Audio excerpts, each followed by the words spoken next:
Este es un podcast de Craft Courier, en el que Agustín Garetto y Milan Jedic analizamos semanalmente la política, la economía, la cultura, los temas internacionales y los hechos relevantes con una visión de conjunto, reflexiva, analizando tendencias, actores y teoría para entender mejor la realidad, priorizando la calidad de un análisis artesanal por sobre la velocidad y la cantidad. Bienvenidos a este nuevo episodio, el número 25 de la segunda temporada, que titulamos La Argentina desequilibradamente estable.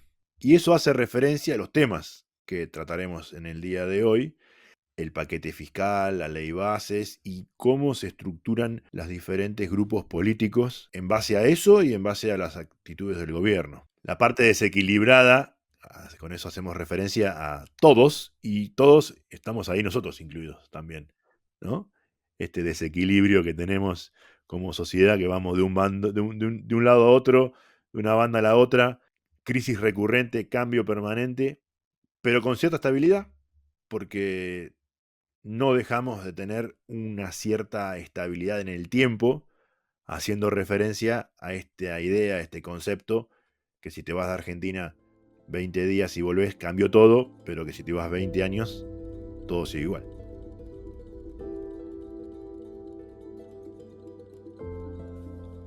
Hola Milan, ¿qué tal? ¿Cómo va? Hola Agustín, ¿cómo andás? ¿Todo bien? Estamos grabando el día viernes 21 de junio, justo después del Día de la Bandera, el 20 de junio, en conmemoración del fallecimiento de Manuel Belgrano. Pero hoy no vamos a hablar particularmente de Belgrano, pero sí podemos ligarlo a él con uno de estos temas que es la cuestión de los proyectos políticos, ¿no? Que hemos mencionado un poco en la introducción. Hoy específicamente vamos a hablar de la ley bases y el paquete fiscal, como habíamos mencionado en el episodio anterior. Pero antes queremos hacer unas aclaraciones sobre qué vamos a puntualizar o en qué nos vamos a fijar, porque si no, bueno, puede quedar todo medio confuso. La primera diferencia es que uno puede tratar un paquete de leyes, una ley en particular o un proyecto de ley a partir de dos puntos de partida, ¿no? Muy distintos. Uno es el normativo, la norma, ver y analizar la ley escrita, lo cual nos llevaría a analizar la ley en su completitud. Pero para ello deberíamos esperar que eso sea efectivamente así, es decir, que salga y sea publicada en el boletín oficial. Como hacemos siempre, que esperamos a que sea oficial. Por lo tanto, como eso no es así, recordemos que se tiene que pasar por diputados aún, tenemos que descartar este punto de partida e ir por un segundo, que es mirarlo desde el punto de vista político, siendo nuestro objeto de estudio el poder. En otras palabras, es entender tanto la ley bases como el paquete fiscal como un proyecto político o como parte de un proyecto político. Cabe destacar que vamos a utilizar a lo largo de este episodio indiscriminadamente proyecto político y parte de un proyecto político como si fuesen la misma cosa, como sinónimos, aunque no lo sean.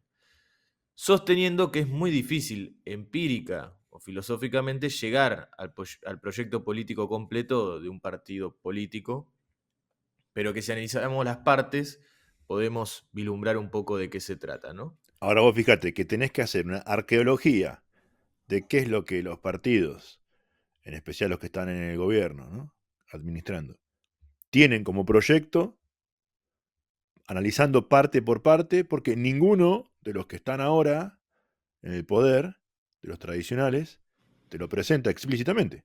Ninguno. Y a eso sumarle que vamos a hablar mucho más adelante de las facciones. O sea, hay facciones en el medio que no tienen necesariamente el mismo proyecto. Peor todavía, o sea, dentro de un partido que debería tener un proyecto de país único, encima hay varios proyectos de país, confirmando lo que muchas veces hemos dicho, que, bueno, por un lado, ninguno de los partidos tradicionales tiene un proyecto de país claro, y segundo, no son partidos, como etimológicamente la ciencia política los considera, pars política, o sea, una parte que busca el poder para desarrollar una idea, un proyecto, sino que son amontonamiento de gente para estar en cargos y lugares y después vaya uno a saber lo que hacen con eso, ¿no?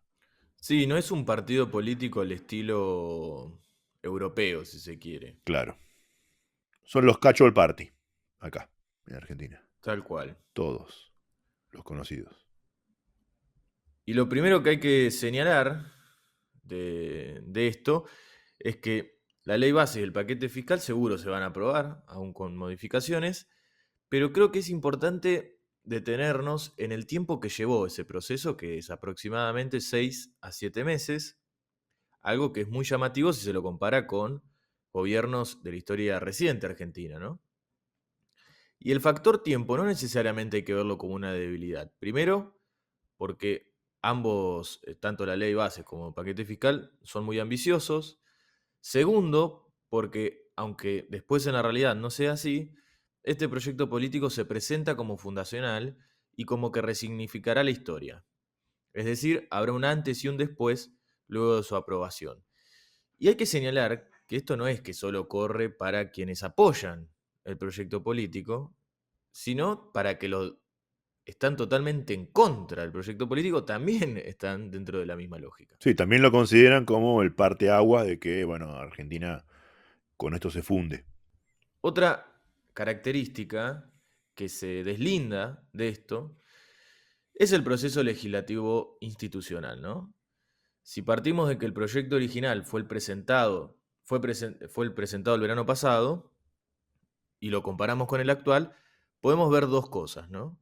La imposibilidad de un gobierno de querer modificar radical y sustancialmente todo, y la capacidad de agencia de las oposiciones para imponer su agenda dentro del mismo proyecto político del gobierno. Y eso es algo bueno, ¿eh? Ahora lo vamos a explicar un poco más.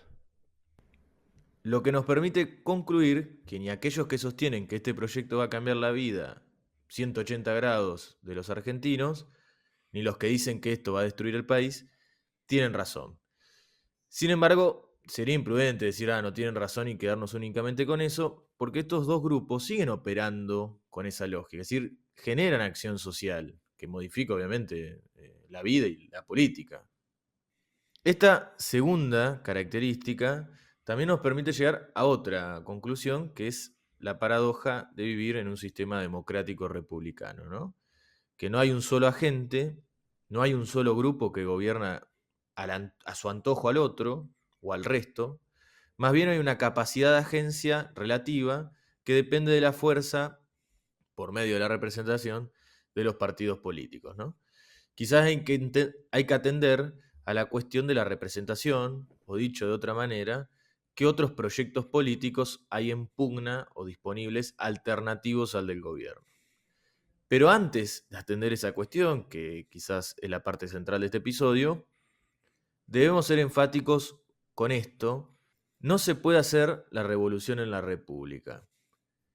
En 6, 7 meses recién nos respondimos una de nuestras principales preguntas, aquellas bueno, que nos siguen, que nos vienen escuchando de hace mucho deben recordar que era nuestra inquietud, si se puede o no hacer la revolución dentro de la República. Bueno, está claro que no.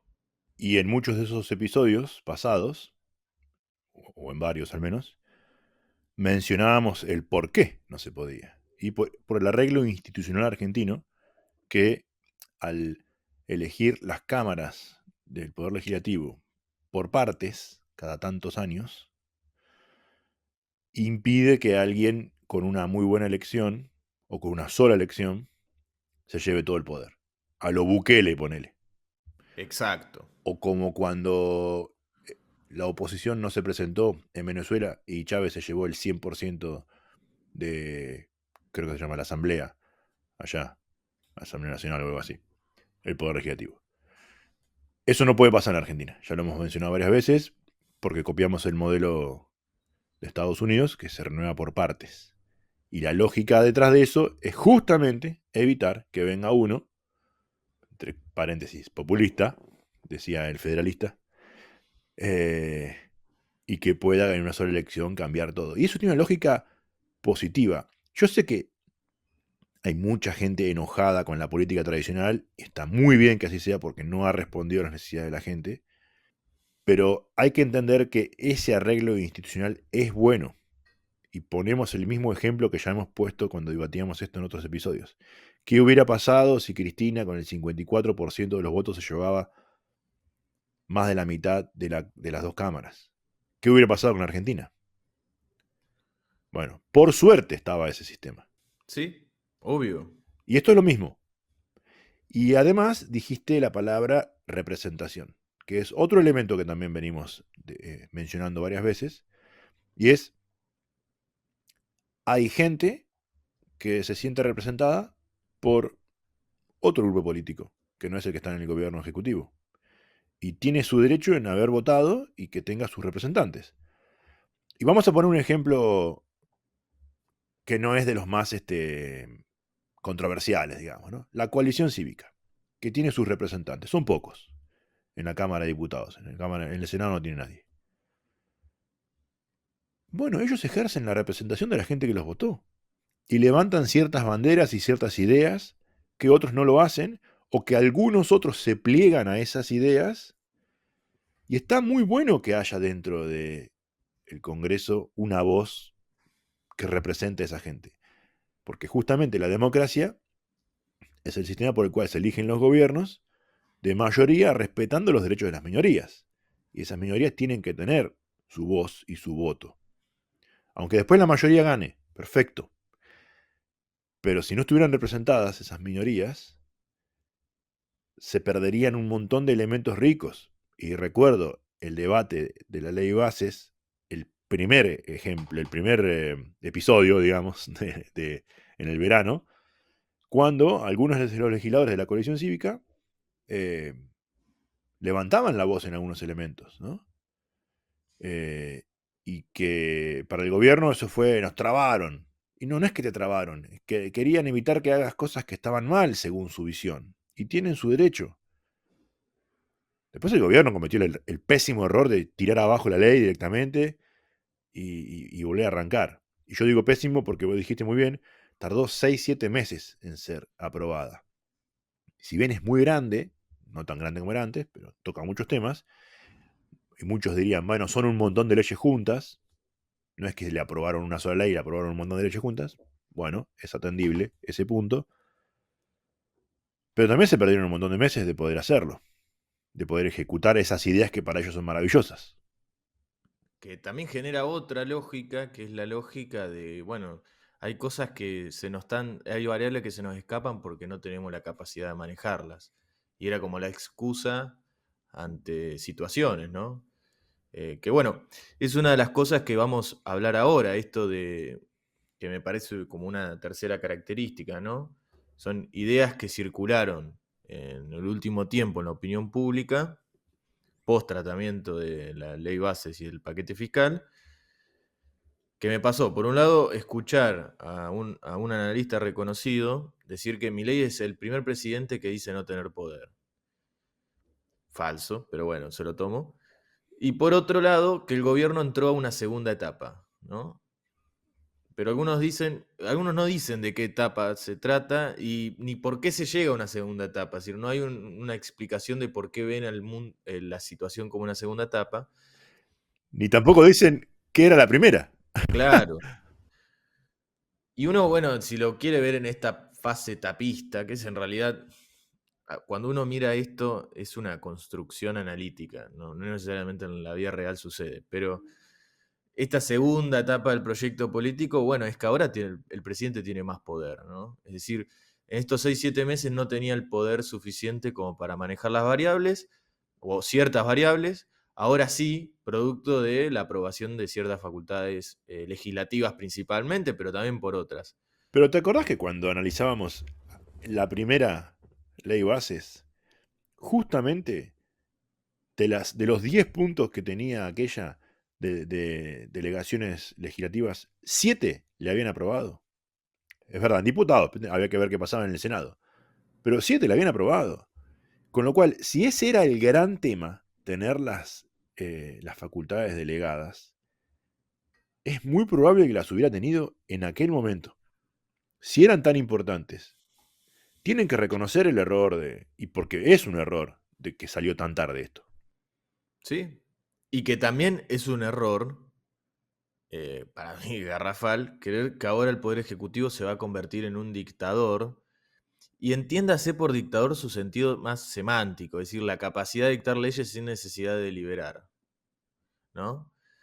Es más, incluso sería erróneo suponer que si al gobierno le va muy bien en el 2025, eso sucederá linealmente, porque está también otro peso en la República, que es el Poder Judicial, que el gobierno lo está viendo, porque por algo presentó dos pliegos, ¿no?, en el Senado de los posibles jueces de la Corte Suprema, Lijo, Ariel Lijo y García Mansilla, ¿no? Entonces, no es tan lineal. Volviendo al punto anterior sobre que el Ejecutivo se elige por partes. Habría que sacar los números en detalle, no los tengo en la cabeza ahora, qué porcentaje tienen que sacar en cada una de las provincias para tener una mayoría futura en la siguiente legislatura. Que tampoco va a suceder, porque primero que por lo general esas elecciones el voto va más dividido, las elecciones a medio término, y segundo, y acá tiro una idea para que desarrollemos algo hoy y en futuros episodios, y es cómo vamos a llegar a las elecciones del año pasado. Te diría más, cómo vamos a llegar a fin de año. ¿Te acordás que hemos hablado un montón de veces, ya desde el segundo episodio de esta temporada, que participó Tito, que nos decía junio es un mes clave? Bueno, estamos en junio. Entre paréntesis, yo todavía estaba eh, por trabajo escribiendo unas cosas y escribí una actividad para hacer 1 de julio. Y le digo, con quien estaba trabajando, digo, che, 1 de julio, se fue el año. Bueno, estamos en junio, este mes clave, decíamos que era clave por la liquidación de granos, por la renovación del swap, que finalmente sucedió. Hay que ver si el FMI presta más dinero porque se aprobaron las revisiones.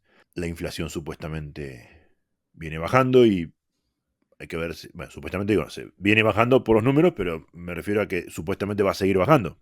Hay que ver qué pasa con eso. Ya mencionamos los números de CAME sobre la venta minorista, cómo se estancó la caída, que uno diría, bueno, no sigue bajando, claro, pero porque había repuntado y dejó de repuntar.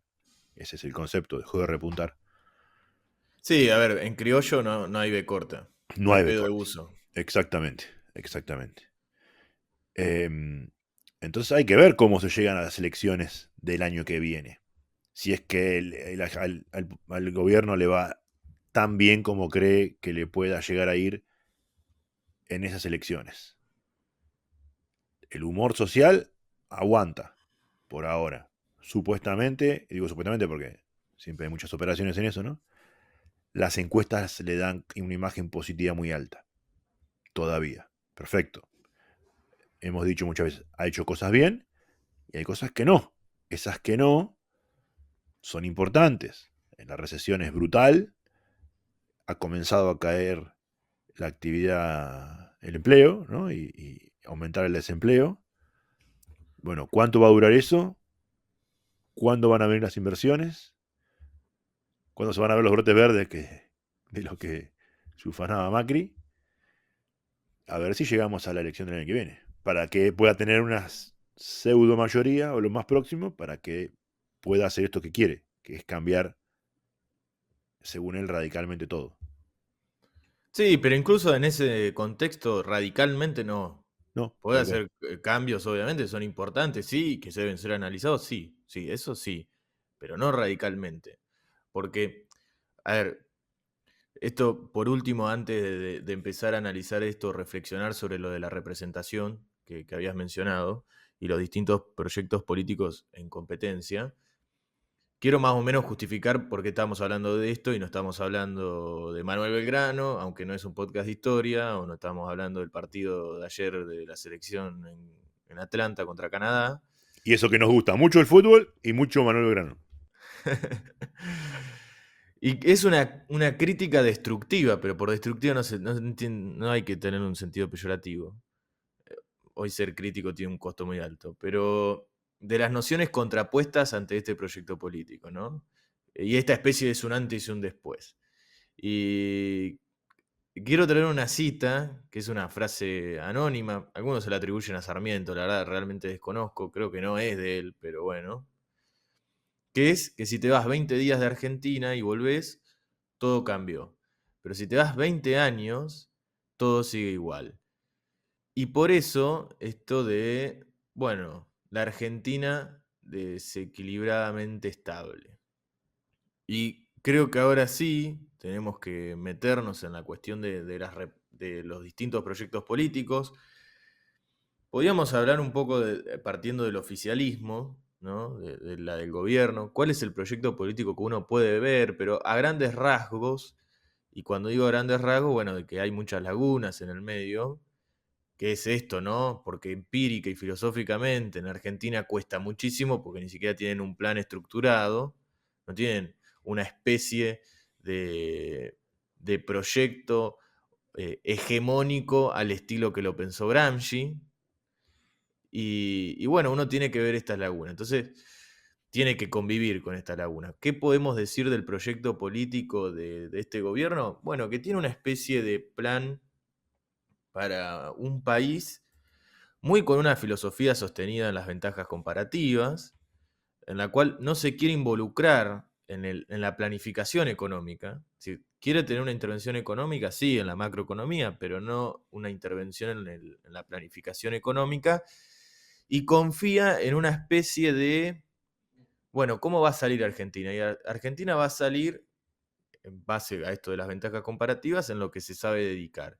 ¿Y en qué se sabe dedicar? Bueno, en lo que tiene, que uno podría decir, bueno, en el complejo agroexportador, en el complejo minero, en el complejo pesquero, hidrocarburífero, y espera que eso se sostenga por medio de inversiones extranjeras principalmente. Uno ahí podría decir, bueno, pero es una especie de, bueno, es una palabra que odio, pero creo que representa muchísimo, una especie de cipallismo, o es una especie de una incapacidad de ahorro nacional, o es decir, la incapacidad de poder hacer un ahorro con capitales nacionales y poder invertir en eso. Bueno, eso lo vamos a ver en, qué sé yo, en las próximas intervenciones que haga el gobierno. Ahí no sabría muy bien qué responder. Yo te diría dos cosas sobre eso. La primera es que todos los sectores que nombraste son potencialmente muy productivos en Argentina, pero son extractivistas, ¿no? Si vamos al concepto de Acemoglu y Robinson, ¿no? De las economías extractivistas o las economías eh, que diseminan la ganancia y que incluyen a otros en la ganancia, estas son netamente extractivistas, al menos de la forma en la que se lo piensa, ¿no?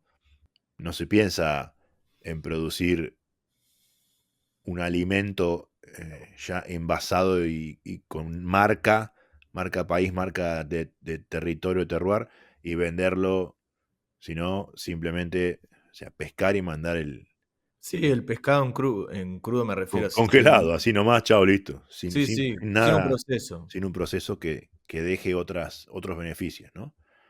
Y ya lo dicen muy bien, hacemos Blue Robinson, eso genera poco desarrollo, o no genera desarrollo. Y esto hablábamos en el episodio anterior con Horacio, en donde él decía, bueno, hay países de América Latina que tienen inversión, que tienen estabilidad, Bolivia, él creo que no mencionó el caso de Perú, pero Perú, Ecuador, son países que tienen inversiones, que explotan estas ventajas comparativas. O sea, Ecuador, las flores y el camarón, por Ujú. decir ejemplos. Pero son pobres. La gente es pobre. Y la macroeconomía está estable, Muy estable. Pero son pobres. total. ¿Ese va a ser nuestro modelo? Es una pregunta que dijo. ¿Eh? No la tengo. Porque yo también buscaría desarrollar estos sectores. Porque son potencialmente muy productivos. Y Argentina tiene un, un valor agregado ahí enorme. Ahora, por ejemplo, otro caso, el sector hidrocarburífero.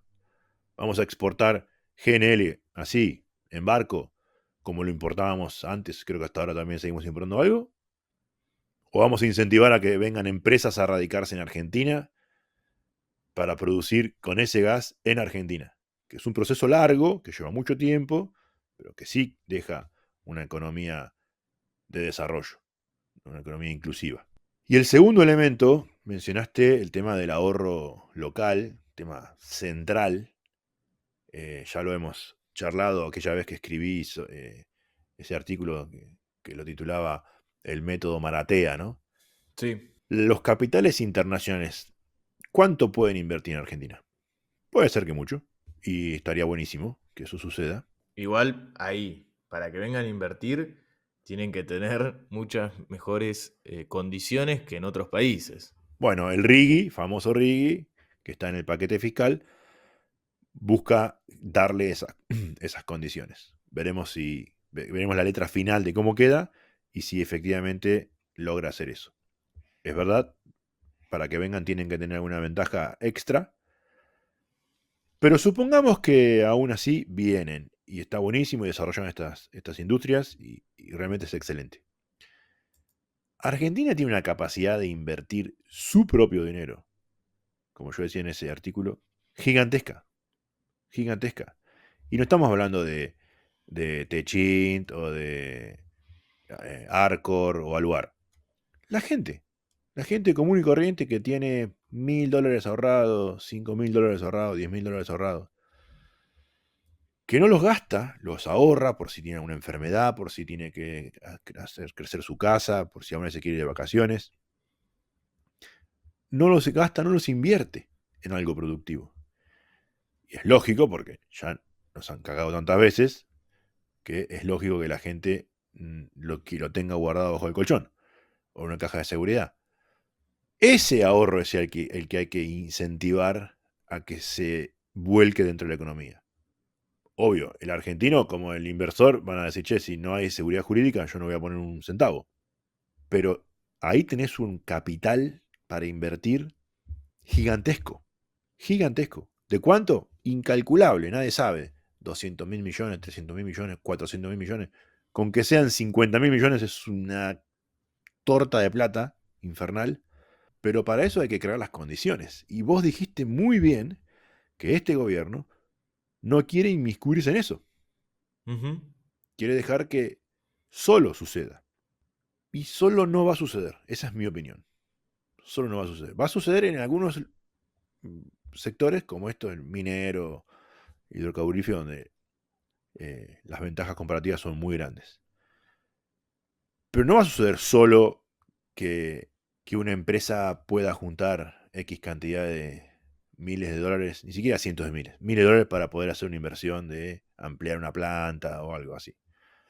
De hecho, si nos remontamos a nuestra historia, no tan lejos, en las últimas décadas, ¿qué hace esa gente que tiene esos 10.000 o 20.000 dólares? O 5.000. Se pone un negocio a la venta al público de algo, de cualquier cosa. De eh, productos de limpieza, pone un kiosco o se compra un taxi. Y está bien, porque, bueno, es bueno el espíritu emprendedor, pero eso no cambia la matriz económica del país. No. Y ahí tiene que intervenir. Y ahí intervinieron estados, gobiernos, en estados a los que les fue muy bien. Ya lo hemos mencionado muchas veces. Japón, Corea, eh, Irlanda, Australia, Nueva Zelanda.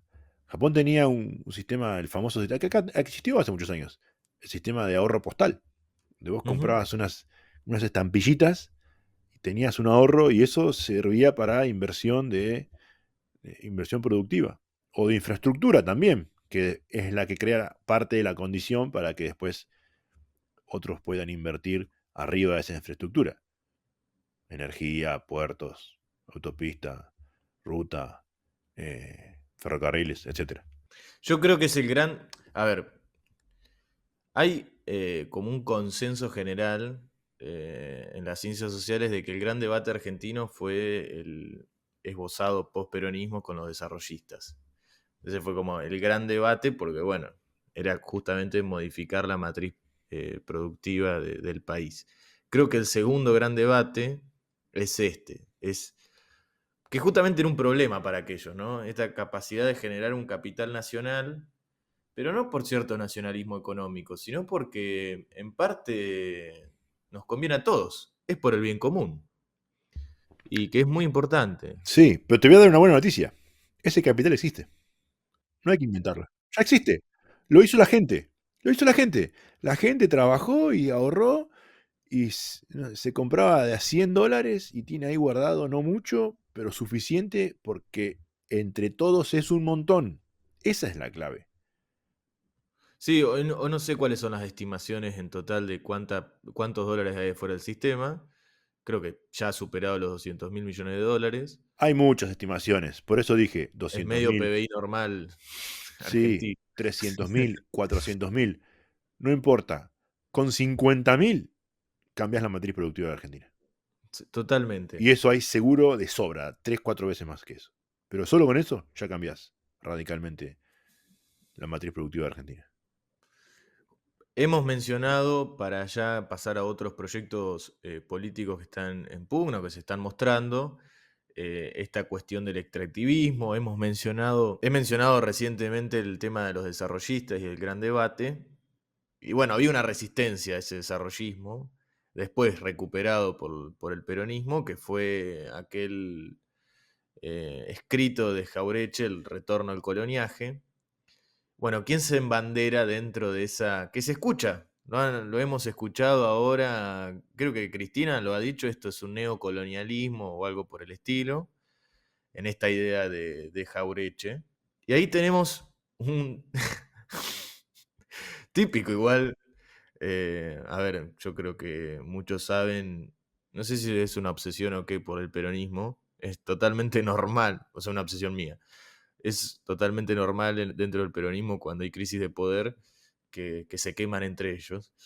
Y vemos dos por ahí de una tendencia más... En el peronismo no está bien decir esto, pero tendencia izquierda, que sería, si te parece, Kicillof, el Sí. gobernador de Buenos Aires, que hoy no sé, creo que no tiene tanta mala imagen a nivel proyección nacional. No, lo Tiene cual es un... increíble. Yo que vivo en la Sí. provincia, es increíble que no la tenga. Pero, no sé, es de amianto. No sé. Pero Pero lo tiene, pero está en una disputa, en una competencia que es el heredero legítimo de la corona con Máximo Kirchner, que bueno, veremos cómo se puede llegar a ir moviendo ahí. a mí me gustaría diferenciarlo más que por Kisilov y Máximo. Me gustaría diferenciarlo por grupo político. O sea, la cámpora y su visión de la política y del poder. Y al otro le pondría los gobernadores. ¿Y por qué? Porque si bien Kisilov, Peronistas, obvio, ¿no? peronistas por supuesto, si bien Kisilov es de izquierda, pero es un gobernador y los otros gobernadores, que hay muchos que son recontra de derecha o conservadores, pero viste como que se llevan bien. Bueno, somos todos gobernadores, a ver qué podemos, qué obrita le podemos sacar del gobierno, qué subsidio, lo que sea, como que están embanderados en la misma lógica. Y entre los gobernadores peronistas, no importa cuando escuches esto, siempre pasa lo mismo, buscan, bueno, ¿quién es el referente más fuerte hoy, ¿no? Y bueno, hoy entre ellos es Kicillof, claramente, porque es de la provincia de Buenos Aires, que es la más grande, y porque tiene un cierto apoyo de la corona, como dijiste, ¿no? Por eso lo diferenciaría. Y Máximo, no diría Máximo, sino diría la cámpora, por un estilo de hacer política, una forma de hacer política, que aclaramos, es en base a plata del Estado. Todos los de la cámpora solo existen porque tenían un carguito en ANSES, en AFIP, y un, La suel- caja y un sueldo con K. gigantesco, la caja con K, y un sueldo gigantesco.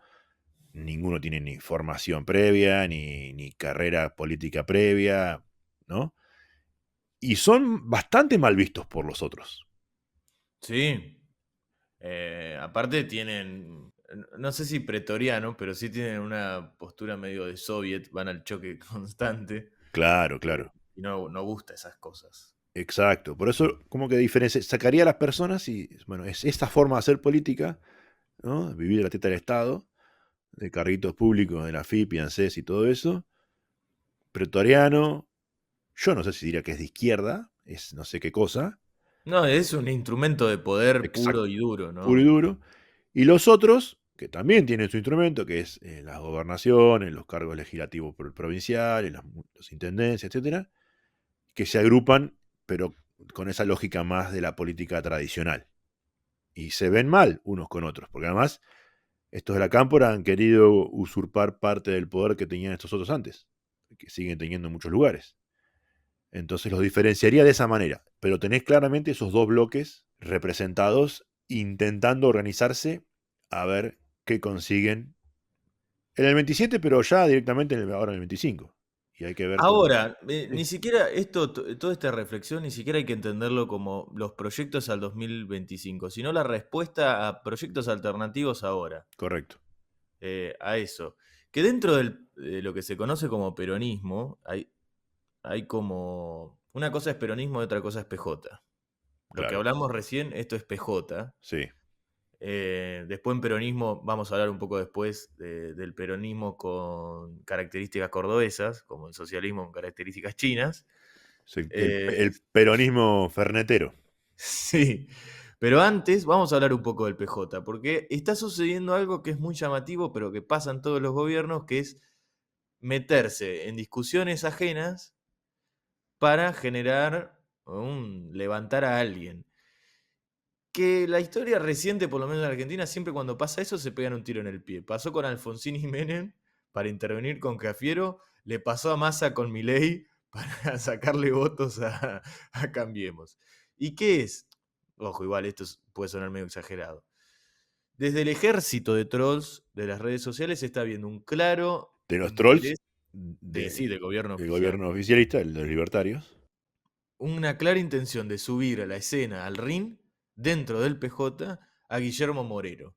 Y uno acá dice, ¿cómo? Sí, a Guillermo Moreno. Porque ¿qué representa a Guillermo Moreno? Bueno, es un peronista derechizado. Claro, la Es decir, intervención del Estado en la economía, que es justo lo que no les gusta a los libertarios. pero se sienten mucho más cómodos discutiendo con Moreno, porque Moreno es ultra conservador, es bien de la pata peronista. Se siente mucho más cómodo. Qué sé yo, si uno lo escucha a Guillermo Moreno, constantemente dice, el gran problema fue haberlo tenido de ministro de Economía a Kicillof. Entonces ahí ya está en esa pugna. Es cierto que está haciendo movilizaciones y demás, por lo menos en la ciudad de Buenos Aires y en algunos municipios del conurbano bonaerense, y está apareciendo en medios masivos populares, qué sé yo, como Crónica. Crónica ha tenido una presencia muy fuerte, en otros canales también. En muchos canales de streaming está. También está, Que eso tienen, que tienen justamente, una visualización casi igual que los canales de cable.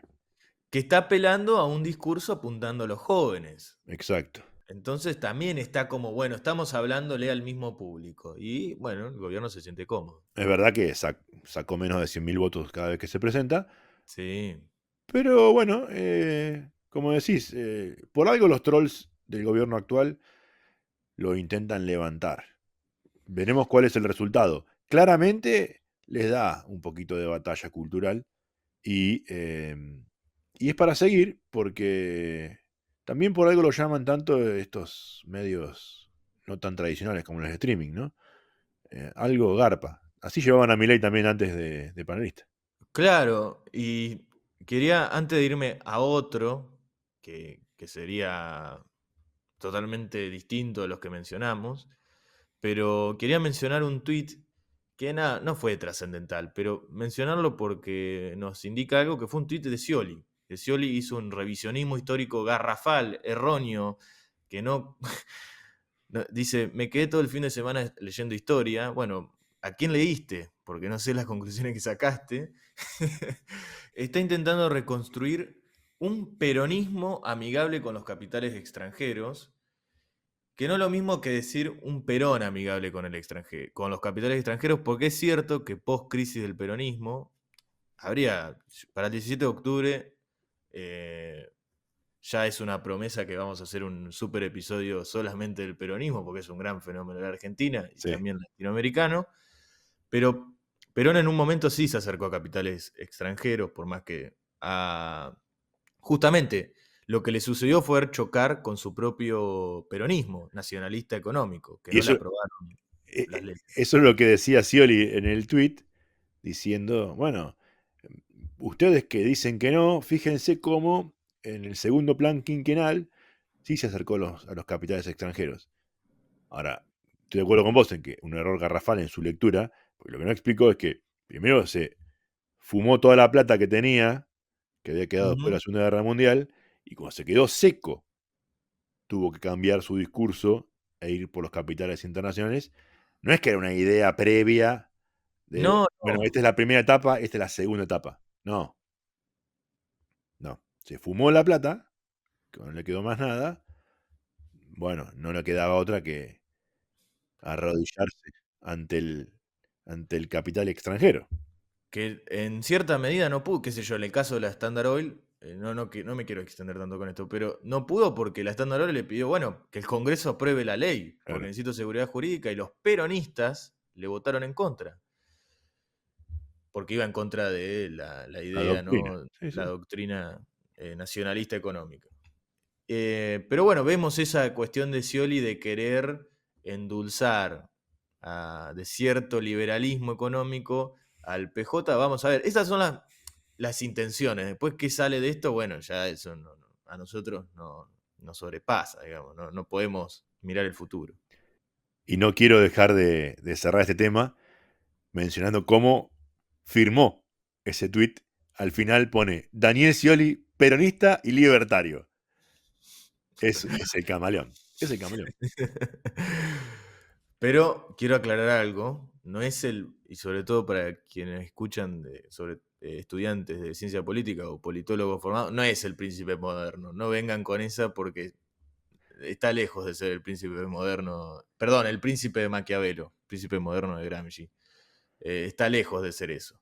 ¿Es el camaleón o es el Selig de la película de Woody Allen que ante el grupo con el que está se transforma hasta físicamente como los otros? Si no vieron la película, véanla porque es una gran película de 1983 de Woody Allen, Selig. Ese es Scioli. Antes de cerrar con el peronismo, hay que mencionar a otro que le está disputando, por lo menos en la discusión, en el discurso, que es Grabois. Y está metiéndose en muchas discusiones con el gobierno y en algunas realmente las gana. El caso de los alimentos fue claramente una victoria para él, eso está más que claro, porque le pegan lugares sensibles. Y bueno, viene con un discurso, digamos, más amplio que el peronista, porque busca también ciertas tendencias eh, relacionadas a cierta especie de justicia social y a o sea, cierta idea de justicia social, no necesariamente peronista, a eso quiero ir, sino más ligado a una tendencia jesuítica o algo por el estilo, ¿no? Y este sí que es un contendiente que hay que mirar un poco más seriamente que Moreno, porque sacó 1.400.000 votos en las PASO el año pasado. 5,85% de los votos. Con lo cual, no es menor. Y acordémonos que se hizo campaña un mes o menos. Sí, y también otra de las cuestiones que hemos tratado de mostrar acá, quizás es el único candidato doctrinario. Sí, exactamente. Entonces eso es muy llamativo, mientras los otros, bueno, depende del viento que corre, como Scioli, que es el mayor ejemplo. Grabois, es un muy doctrinario. Pues bueno, uno puede estar a favor o en contra, pero eso es otro tema. Sí, sí, sí. Pero esto que dijiste de los alimentos, ahí tuvo un acierto. Y nosotros marcábamos hace ya un mes la gran capacidad que tiene el gobierno de manejar la agenda, que solo había tenido la marcha universitaria como pérdida, digamos, en la arena comunicacional, pero lo de los alimentos, Grabois, ahí sí que le metió un tema en agenda, lo levantó, lo mantuvo y por un tiempo largo seteó, ¿no? Con ese tema la agenda de la opinión pública. Entonces, no es menor, hay que seguirlo, hay que verlo, a ver cómo evoluciona, pero es un contendiente que le da un poco la talla, me parece, en este momento. Y ya hay que pasar a otro más, bueno, esta especie de peronismo con características cordobesas, que viene un poco de este discurso productivo, típico de lo que es el interior, sobre todo el interior, esa zona de Córdoba, Santa Fe, La zona Entre núcleo. Ríos, claro, que vienen con este discurso de la producción, que también Puyaro está metido en eso, Yarlora ahora que también. por eso Yarlora, que viene a ser el representante de este peronismo cordobés. Pero bueno, tenemos que ver también que si esa proyección nacional la sigue manteniendo, porque uno puede ser como que despegó muy alto, porque despegó altísimo, estaba en los medios eh, nacionales casi siempre, y después fue mermando y además choca con algo, que es la gestión, porque él está manejando una provincia y tiene que atender a demandas de su provincia, que es lo mismo que le sucede a Puyaro, que bueno, es uno de los gobernadores con mejor imagen hoy en algunas encuestas que, como dijiste vos antes, hay que tomarlas con pinzas.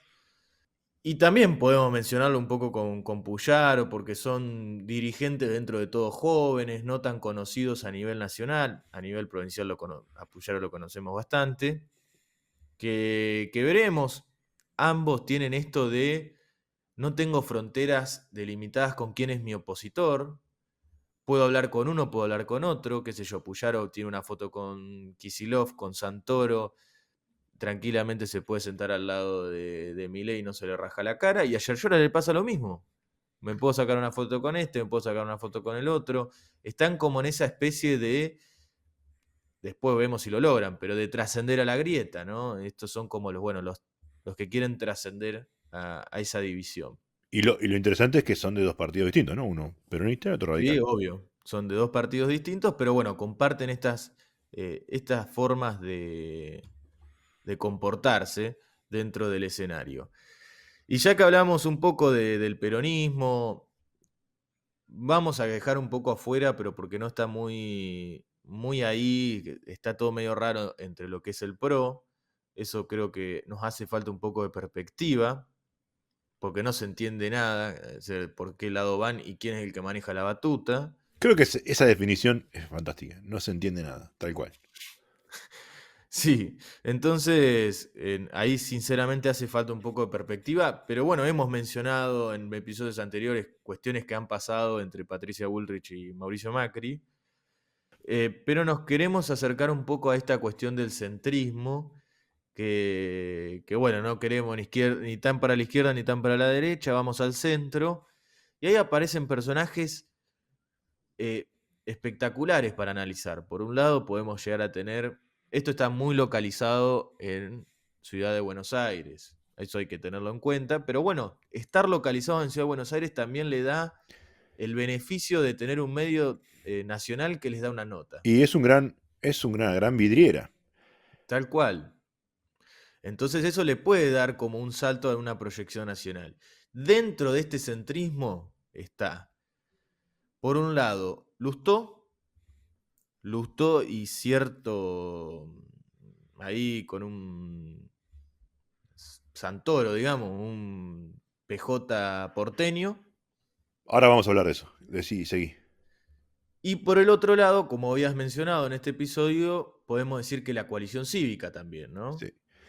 ¿Por qué mencionaste a Santoro con Lustó? Es algo que venimos hablando cuando veníamos preparando en la semana el episodio.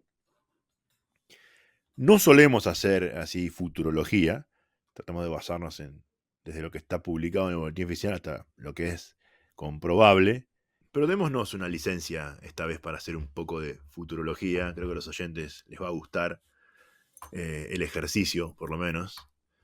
Y recordemos que Santoro es radical de origen. Por eso la foto con Puyaro, en cuyo copy pusieron, que es lo que está abajo, escrito, eh, amigos desde la Juventud Radical, etcétera, ¿no?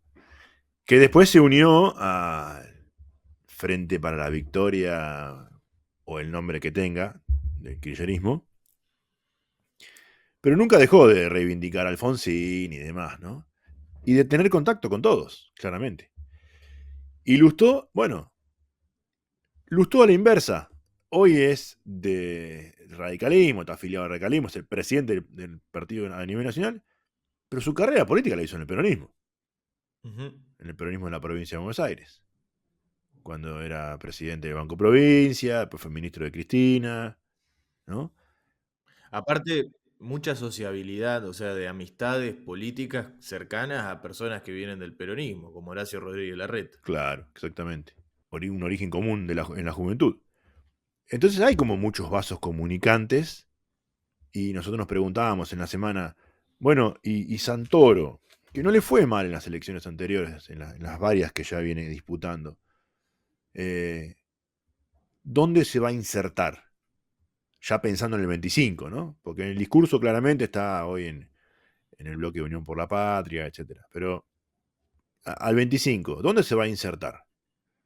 Supongamos que el gobierno presente, para seguir con esta futurología, a Karina Milei como una de sus principales figuras. No te rías, Agustín, pobre. Pobre Karina. Por suerte no se ve en la imagen.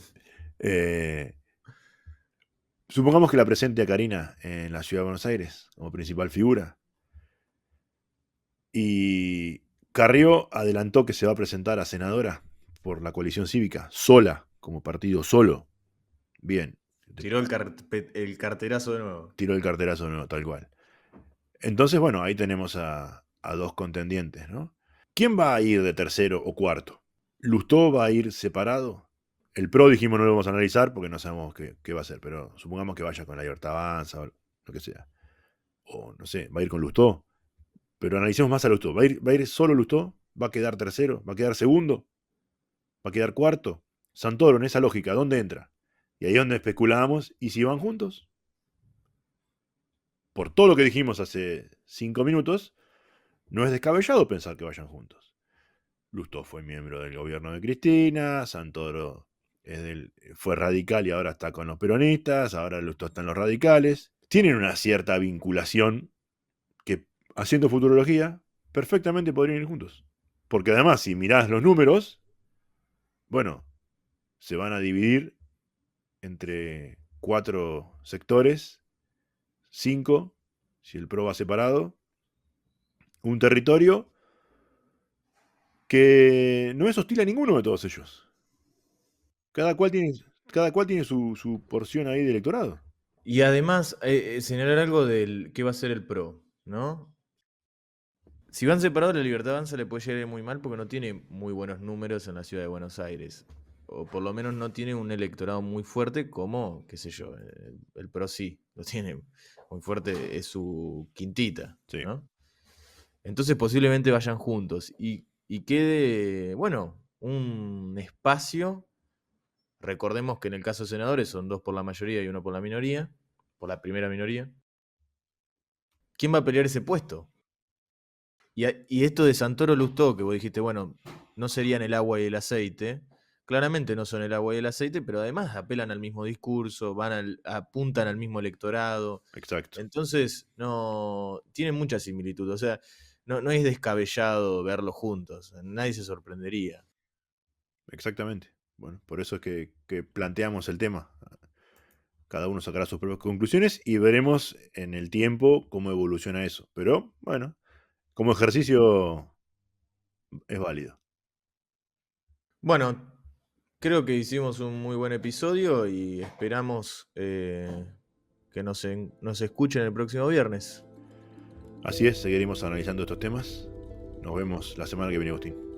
Nos vemos el viernes que viene. Un abrazo. Chau.